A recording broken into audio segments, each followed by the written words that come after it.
El decreto de libertad de imprenta, promulgado el 10 de noviembre de 1810 en San Fernando, se convirtió en la cuna del periodismo moderno. Ni qué decir tiene que, si desde aquí nació la libertad para poder publicar a través del papel todo lo que sucedía en el mundo, San Fernando se convirtió en una de las ciudades que a lo largo del siglo y medio siguiente más puso en práctica los contenidos de este decreto. Todos los cuerpos y personas particulares de cualquier condición y estado que sean, tienen libertad de escribir, imprimir y publicar sus ideas políticas sin necesidad de licencia, revisión o aprobación alguna anteriores a la publicación. Por tanto, quedan abolidos todos los actuales juzgados de imprentas y la censura de las obras políticas precedentes a su impresión. Así constaba en las primeras líneas del Decreto Noveno de Libertad Política de Imprenta, firmado sobre la mesa de las Cortes en la Real Isla de León, el 10 de noviembre de 1810.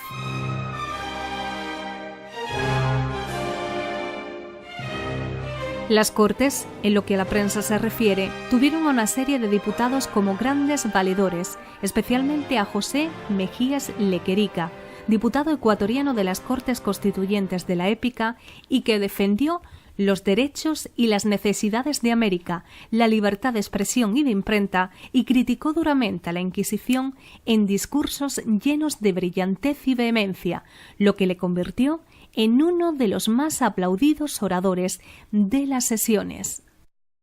José Mejías Lequerica cuenta con un busto en Cádiz dedicado a su memoria en la Plaza de España y una figura en el Museo de Cera Alberto Mena Caamaño en Quito. La reproducción de la pintura al fondo de su imagen nos sirve para unir la libertad de los pueblos americanos con la nacida en la villa de la Real Isla de León y la lucha por una imprenta libre.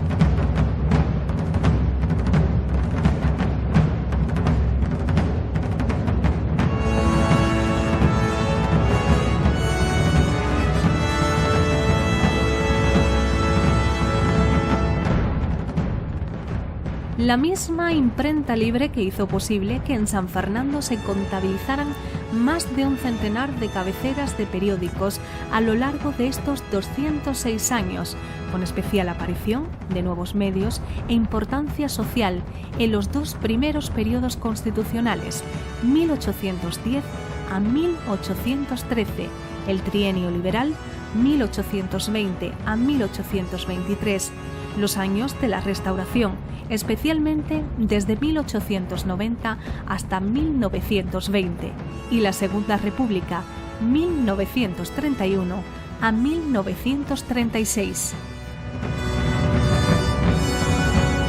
Un estudio titulado Publicaciones periódicas en San Fernando durante los siglos XIX y XX, realizado por 4 estudiantes de la ciudad en el año 2000, pertenecientes al Instituto Jorge Juan, es el documento más fidedigno existente hasta la fecha para realizar un recorrido histórico por la prensa isleña, desde la Guerra de la Independencia hasta el final de la Segunda República, cuando la llegada del régimen dictatorial del general Franco acaba con las libertades y la primera de ellas, por razones obvias, la que permite divulgar la información y con ella las ideas. Raquel Romo, Sandra Salazar, Patricia Perea y Regina Corrales se pusieron manos a la obra y lo hicieron principalmente en los archivos oficiales, entre ellos el del Museo Histórico Municipal de San Fernando, donde se conservan ejemplares prácticamente únicos en la mayoría de los casos de los periódicos que han ido publicándose en nuestra ciudad. Mediante la búsqueda de ejemplares directos en 11 bibliotecas, archivos, hemerotecas y museos, el informe llegó a la conclusión de que San Fernando había contado con 114 cabeceras de periódicos hasta el año 1936, dominando la periodicidad semanal.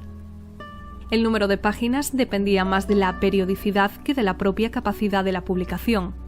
Fueron muy abundantes los que solo disponían de 2 o 4 páginas, normalmente divididas en 2 o 3 columnas. Conforme avanzó el siglo XX, la introducción de ilustraciones y especialmente de fotos permitió un mayor atractivo en los diseños, al igual que provoca un aumento en la publicidad. Nada menos que 18 cabeceras tenían una periodicidad diaria, lo que permite un seguimiento de la vida cotidiana de la ciudad, en algunos momentos con 2 o 3 medios al mismo tiempo.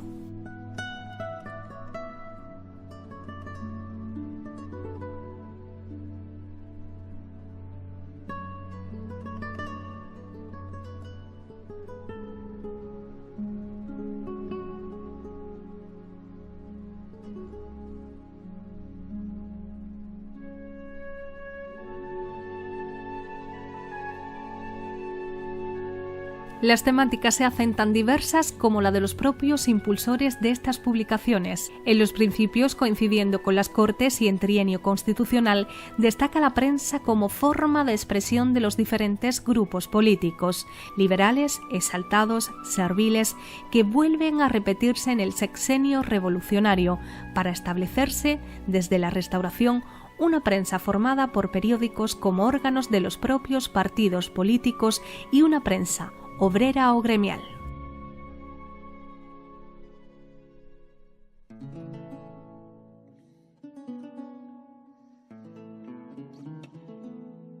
Completan el conjunto publicaciones de carácter médico, religiosas, literarias, profesionales, incluso 2 revistas editadas en esperanto y periódicos dedicados al mundo de la tauromaquia, como La Pica, La Reseña o Fiesta Brava, esta última de los años 60 del siglo XX, en la que en su último número se observa la esquela de su propio director y con él acabó aquella aventura.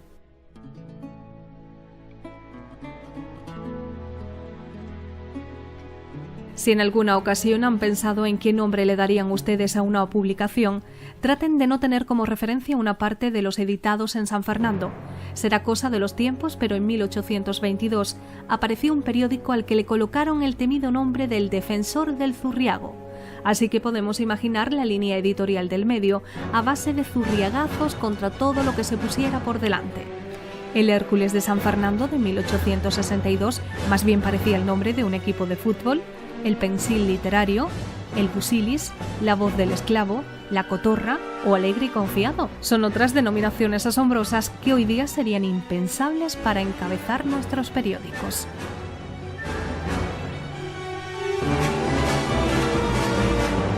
En los años de la dictadura, la prensa isleña sufrió un larguísimo parón.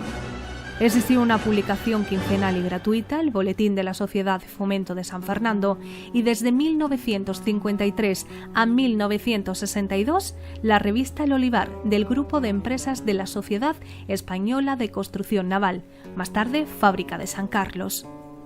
Eso sí, los isleños e isleñas podrían seguir contando con Diario de Cádiz, que sin ser prensa isleña propiamente dicha, a lo largo de la historia y al tener carácter provincial, se ocupó y se viene ocupando desde su fundación de la información local de San Fernando.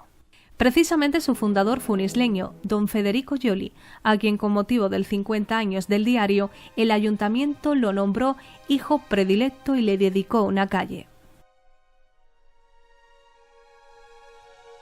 No fue hasta 1965 cuando se reanudó la publicación de prensa en la ciudad. El semanario El Mirador de San Fernando vino a cubrir el hueco de la información puramente local. Salía todos los lunes del año y parte de su éxito se otorgó a la afortunada coincidencia de que el Club Deportivo San Fernando militara en Segunda División, lo que despertaba el interés informativo y de opinión deportiva. Su tirada rondaba los 3.500 ejemplares. La idea surgió de don Alberto Otero, quien junto a don Fernando Miranda y don Joaquín Ruiz pusieron el proyecto en marcha, si bien la cara y referencia de este medio fue don Fernando Miranda. El primer número de El Mirador de San Fernando salió el 14 de junio de 1965 y el último el 4 de enero de 1988, es decir, se mantuvo sin interrupción durante 23 años. Normalmente contaba con 20 páginas. A su inauguración acudieron numerosas autoridades y su primer taller estuvo en la calle Beato Cardenal Espínola, curiosamente también periodista isleño y fundador del Correo de Andalucía.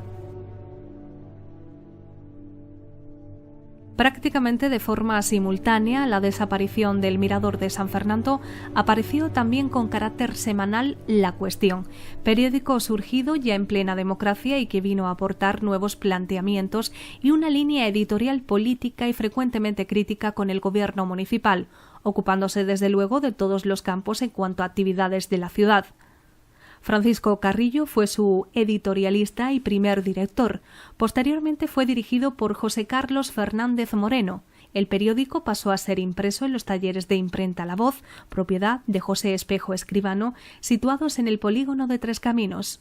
La redacción se encontraba en la calle San Nicolás, número 34.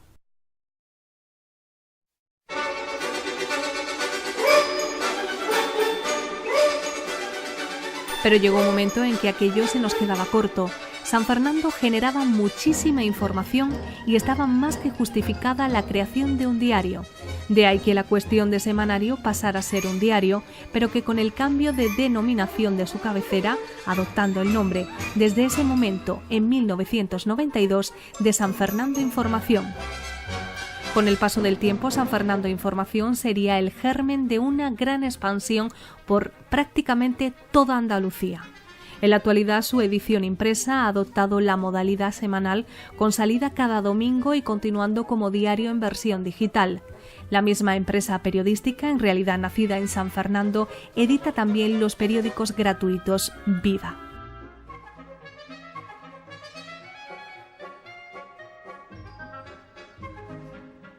Nos han faltado los medios impresos dedicados a temáticas concretas, caso del periódico quincenal San Fernando Cofrade, cuyo primer número salió a la venta el 1 de noviembre de 2009, con 3.000 ejemplares en cada tirada, permaneciendo en formato impreso hasta la Semana Santa de 2015 por el momento y ahora ofreciendo información en digital.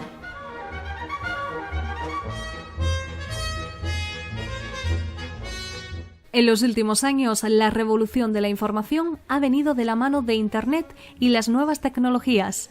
El formato digital ha marcado una nueva sintonía para el periodismo global, y no iba a ser menos para el isleño. El futuro de la prensa escrita, nadie lo sabe.